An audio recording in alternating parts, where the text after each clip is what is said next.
99-2000, j'avais 15 000 francs de salaire par mois. En tant qu'homme de Dieu, ça avait 23 €, 25 $ par mois. C'est ce que je touchais. Alors de là à là où je suis arrivé, sans avoir tendu la main à quelqu'un ou aller supplier, faire quoi que ce soit, il faut de l'intelligence financière, il faut la sagesse de Dieu pour être arrivé là. Alors donc c'est cette sagesse que je veux te communiquer. Et je parle avec ma femme en face. Très important. La vie est une question de sagesse et de parfait équilibre. De contentement. Bien, tu dors dans un entrée couché, super. J'ai dormi dans moins que ça. Ça, j'ai dormi dans entrée couché levé. Parce que tu couches et puis la pluie tombe, tu te lèves en pleine nuit. C'est même pas couché. C'est couché levé. Bien, mais nous passons par là. Mais la bonne nouvelle, c'est que la Bible prévoit ça. Lorsque tu traverseras la vallée de l'ombre de la mort. Amen. Qu'est-ce que la Bible dit? Ne crains aucun mal. Ne crains aucun mal. Donc la vallée n'est pas faite pour y habiter, c'est fait pour traverser. Ce message te permettra de traverser, même si tu es dans la vallée. Donne-moi ton meilleur amen. Dieu ne fait exception de personne. Les meilleurs jours concernant ta vie sont à venir. Et je vois aujourd'hui, je parle aux jeunes gens ou à ceux qui veulent se marier. Faites attention à comment est-ce que vous entrez en contact avec la femme que vous voulez épouser. Ne pratiquez pas la technique de l'enfumage. Essayez de présenter ce que vous n'êtes pas. Vous l'amenez dans les grands restaurants. Vous donnez 10 000 francs d'argent, 100 000 francs d'argent de poche chaque jour que vous vous voyez. Vous allez tenir le coup? Ah, ça. Est-ce que vous allez tenir le coup? Et souvent même, vous êtes obligé d'aller prendre la voiture de votre ami, de votre oncle, pour aller impressionner la femme. Est-ce que vous allez tenir le coup? Cette femme finira par venir dans votre maison. Alors ce que vous avez sémé, vous le moissonnerez plus tard. Alors l'erreur qu'un homme ne doit jamais commettre, s'il veut bâtir une famille stable, il ne doit jamais chercher à impressionner la femme par l'argent qu'il a. Mais bien au contraire, il doit impressionner la femme par la vision qu'il a. La vision de sa vie. Parce qu'elle entrera dans ta vie pour t'aider à atteindre un objectif divin. Voilà. Ne mentez jamais sur votre salaire. Ne faites pas de fausses déclarations. Parce que même c'est punissable par la loi divine. Voilà. Ne n'ayez pas au-delà de vous. Non. Bien au contraire. Si vous voulez faire quelque chose, diminuez même votre standard. Ah oui. C'est très important. Et ça rejoint le fait que dans nos sociétés aujourd'hui, vous voyez des jeunes gens qui, dès qu'ils ont de l'argent, ils vont prendre un autre travail, ils prennent un crédit pour s'acheter une voiture. Vous les voyez, tous les jours, ils ont de nouveaux costumes. Le but de ça, c'est quoi? C'est la chair. C'est en fait parce qu'ils veulent impressionner la gente féminine. Nous ne sommes pas des animaux. On est des hommes spirituels. Donne-moi ton meilleur amen. C'est important. Est-ce qu'en seul moment tu t'imagines que la femme de ta destinée, Dieu t'aide à la voir? Dieu t'aide à la voir. Dieu va t'aider à la voir. C'est très important.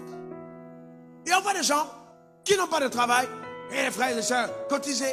On va leur prendre une maison pour qu'ils se marient. Ça, c'est un mauvais leadership. On n'a pas à cotiser pour qu'un homme trouve une maison. Un homme qui n'a pas un endroit où dormir ne doit pas encore trouver une femme. Il ne va pas trouver une femme. Vous comprenez ça? C'est très important, frère. Donc, madame, pose-lui la question, tu travailles où? Tu fais quoi? Ah non, les femmes sont devenues matérialistes. Non. Non. Elles sont devenues spirituellement réalistes.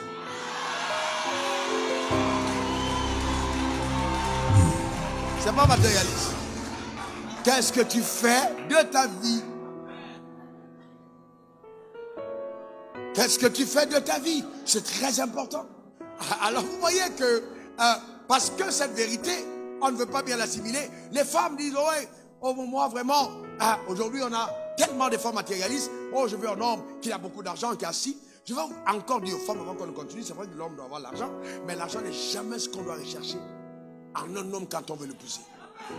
La crainte de Dieu doit rester le critère numéro 1. Écoutez-moi bien, je vais vous dire la vérité. Je vais vous dire une chose. Il y a des problèmes que les riches ont, que les pauvres n'ont. Un pauvre va découcher difficilement parce qu'il n'y a pas d'argent d'hôtel.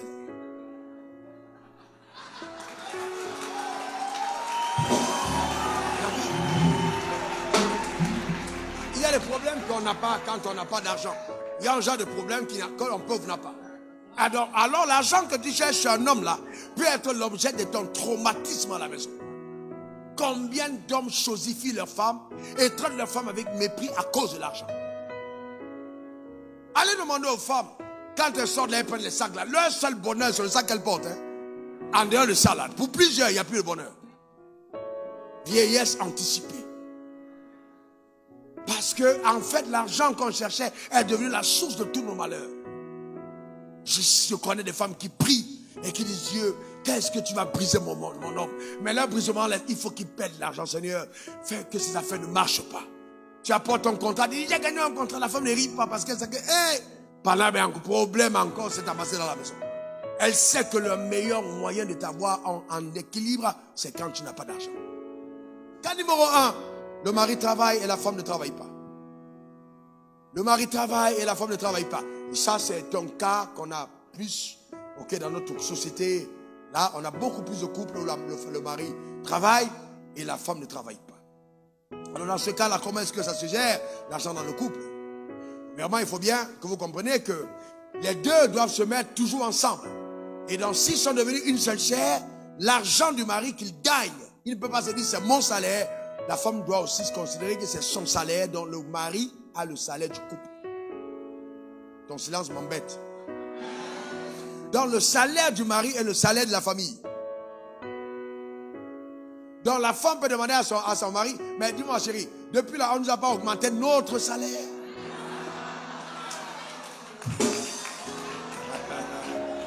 Voyez-vous? Vous voyez que ça vous paraît, mais attendez, on est une seule chair, attendez, on est une seule chair, vrai ou faux? Non, on est une seule chair, vrai ou faux? Très bien. Alors je vous pose une question, on est une seule chair, la Bible, qui le croit? Qui croit ce que la Bible dit? Alors si on est une seule chair, et que donc il y a un salaire qui tombe entre les poches du mari, le salaire appartient à qui? Alors est-ce que la femme ne peut pas demander, est-ce que le salaire n'a pas été augmenté? Parce que c'est votre salaire. Chérie, on n'a pas augmenté notre salaire.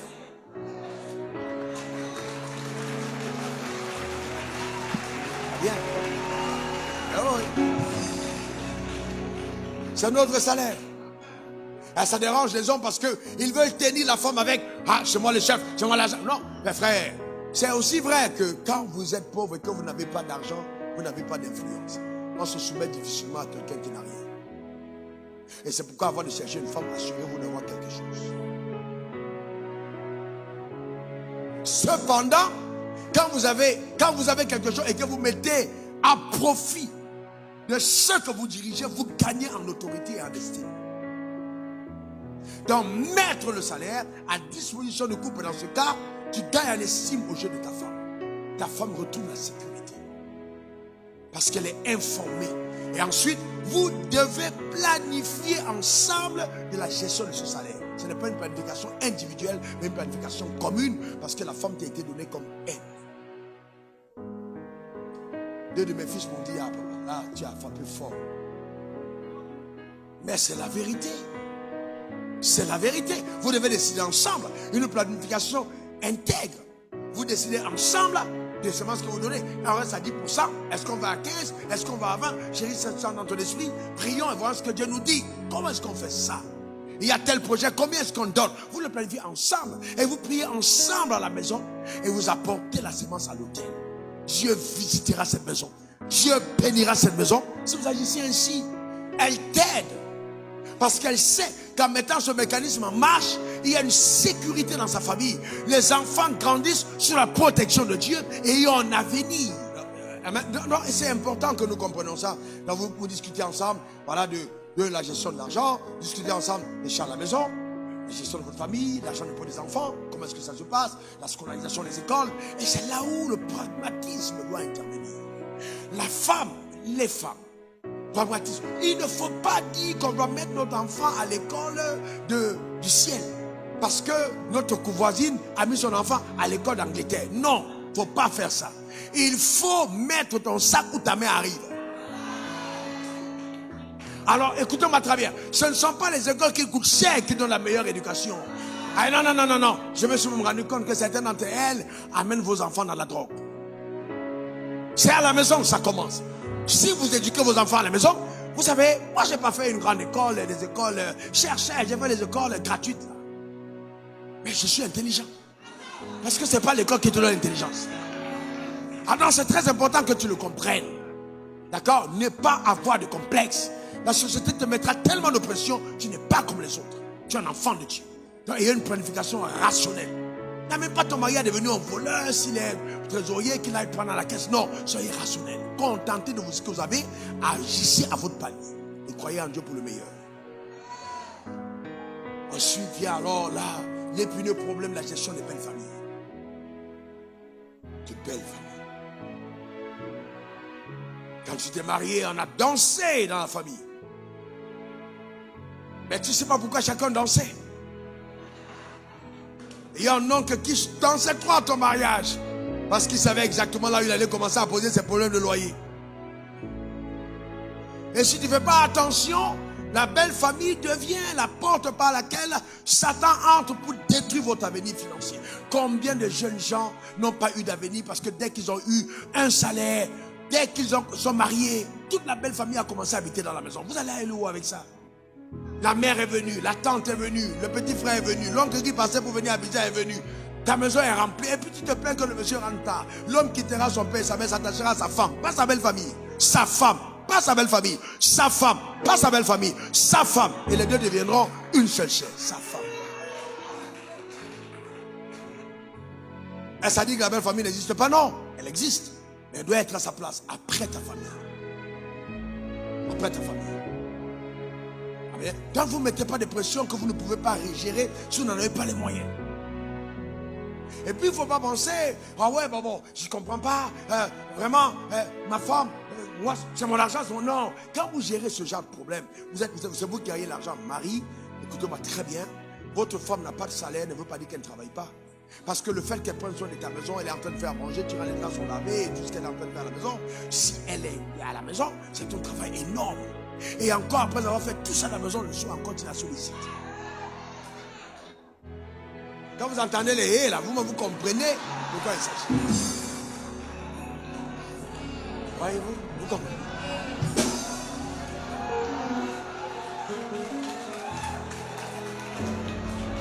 Ah oui, non.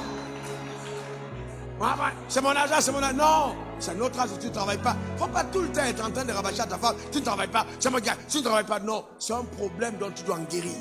Vraiment, tu dois en guérir. Tu fragilises ta femme, tu détruis ta maison. L'harmonie, la paix que tu dois avoir dans ta maison, tu la détruis. Parce que chaque centime, il faut que tu rappelles que c'est le salaire passe par toi. C'est pas bon du tout. Et quand vous donnez l'argent, écoutez-moi bien, quand vous répartissez au niveau de l'argent de poche personnelle, je vous dis la vérité. Ne pensez pas que parce que vous êtes l'homme, vous avez besoin de poche. Souvent, il y a des hommes, ils sont eux-mêmes très compliqués. Et ce qu'ils exigent d'une femme est assez énorme. Ta femme doit aller sa coiffure. Certaines d'entre elles, ce n'est pas leurs cheveux. Elles ont pris ça en Inde. Ça coûte cher, ça fait le voyage.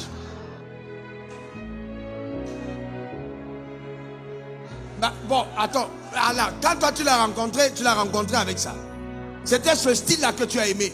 Les ongles là, c'est un autre type. Ce n'est pas les originaux, c'est un autre truc qu'on a mis dessus. Même les cils, ça vient d'ailleurs. La crème là, il y a 3, 4, 5 qu'elle met sur le corps pour être équilibré. Donc tout ça c'est l'argent. Toi tu vas chez le coiffeur, faire rien, 500 francs tu payes. Mais elle prend 8 heures de temps pour sortir chez le coiffeur. Donc tu dois en tenir compte dans l'argent de poche.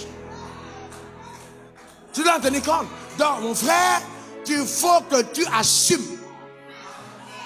Ah ouais, que tu assumes. Tu l'as trouvée comme elle est, il ne faut pas qu'elle noississe. Elle doit être claire.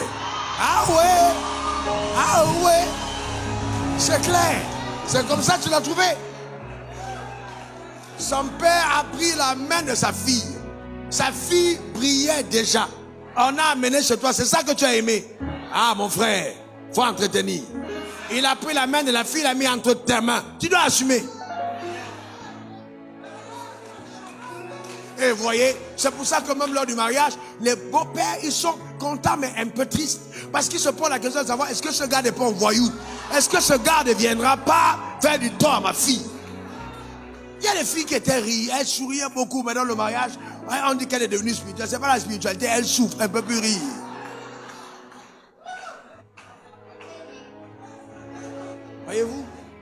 c'est important de comprendre ça. Eh bien, tu le fais. Eh bien, ce qui est triste, c'est que moi je vois des gens, ils sont tout le temps en train d'acheter de nouveaux costumes, nouvelles habits, nouvelles. Tu regardes la femme, bien les pieds de la femme, elle a la même chaussure pendant 3 mois. Le gars a les chaussures tout le temps, la femme n'a pas. Mais c'est quoi ça? Je ne sais pas d'où ça vient. Mais ça, c'est de... Attends, écoutez-moi très bien ça. Et vous savez, de telles personnes, s'ils arrivent au pouvoir, ils amènent nos pays en retard. Un homme qui agit comme ça va voler l'argent de l'État. Parce qu'il ne pense pas à ceux qu'il dirige. Ton leadership commence dans ta maison. Prends le soin de ta femme et de tes enfants. Tu achètes un costume, ta femme doit avoir 2 robes. Une chaussure, ta femme doit avoir 2. Et c'est normal. C'est tout à fait normal. Parce que toi, tu es tiré de la terre. La terre, là, c'est pas trop de problème. Mais elle est sortie de la côte, elle est délicate, elle est raffinée, elle est travaillée. Donc, il faut ça. Voyez-vous, c'est important. Alors, à partir de ce moment, vous avez l'argent, eh bien, à cette étape, et faites un effort, ayez un compte commun. Un compte commun. Si vous le pouvez, c'est l'idéal. Vous signez ensemble. D'accord? Cela ne veut pas dire que le mari n'aura pas un compte, il peut signer tout seul. Il est bien d'avoir un compte commun. Vous signez. Parce que souvent tu penses que bien c'est une faiblesse. Mais le jour où tu as un problème, tu te rends compte que c'est une force. Que tu as donné le pouvoir à ta femme de pouvoir t'aider. Tu ne peux pas appeler quelqu'un à être à tes côtés pour t'aider et tu ne donnes pas les moyens de t'aider. C'est important. Tu peux avoir une crise la nuit, on a besoin d'argent. Ou un jour, on a un problème. On a besoin d'argent pour te sauver. 15 000, il n'y a pas. Parce que tous les jours, même pour aller acheter l'arachide, il faut que tu dises, je fais le marché aujourd'hui, ça fait 145. Mais pourquoi 145? Enfin, hier, c'était 125. Tu discutes les détails, les petits détails. Là.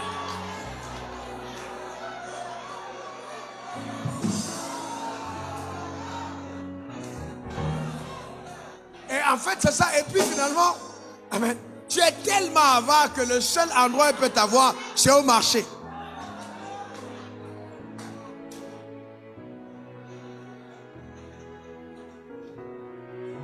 Et le drame, c'est que tu fais tout ça, et les soirs, tu es dans les maquis en train de boire avec tes amis, alors qu'à la maison, il n'y a rien.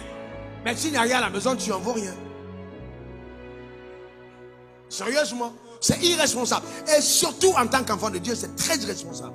Cette manière de gérer l'argent. Très irresponsable. Tu rendras des comptes à Dieu. De deuxième cas, le mari et la femme travaillent. Le mari et la femme travaillent. Alors c'est encore plus intéressant. On a là 2 revenus. On a une femme qui gagne ici, on a le mari qui gagne là-bas. Alors, c'est très bien. Si c'est votre cas, c'est parfait. Alors maintenant, qu'est-ce que vous faites? Vous mettez 2 ensemble. Le mari a 1 million, la femme a 900 000, ça fait 1 900 000 que le couple a. À cette étape, mesdames, acceptez que l'argent d'une femme n'est pas son argent. Ah non, l'argent de l'homme, c'est pour le couple, l'argent de la femme, c'est pour elle et sa famille. Ça, c'est la sorcellerie. Une femme qui fait ça, non, je vous dis la vérité. Une femme qui fait ça est une sorcière. Non. Tu ne peux pas assumer, non, ça n'a pas de sens. Tu ne peux pas assumer que l'homme se bat, se débat pour ta famille et il a de l'argent. Et toi, ton argent n'entre pas dans la maison. Non. Ça, c'est pas Dieu. Et je vais vous dire, homme, n'acceptez pas des choses que Dieu n'a pas acceptées. Ne participez pas au péché d'autrui. Et c'est pour ça qu'avant le mariage, discutez de ça. Parlez avant. Parlez de ça avant. La femme a un enfant avant. Demandez-lui comment l'enfant va être. Tu as un enfant avant. Discutez avant. Qui va prendre soin de cet enfant-là? Comment ça va se passer? Parlez avant. C'est pas non, Papitou n'a pas d'argent de scolarité. Papitou ne vient pas de moi. Qu'est-ce qui se passe de Papitou? Est-ce que son père assume ou pas? Non, c'est vous en parlez avant. Frères et sœurs, avant. C'est à ça que servent les fiançailles. Asseoir les bases. Avoir un protocole d'accord de gestion de la famille. Quand il y a des points comme ceux-là, indélicats, vous devez discuter de ça avant. Vous devez être transparent. La femme doit savoir et tu dois savoir. Et je vous dis la vérité, vous le faites, ça marche. Dieu bénit la famille. Ne cachez rien du tout. Soyez transparent.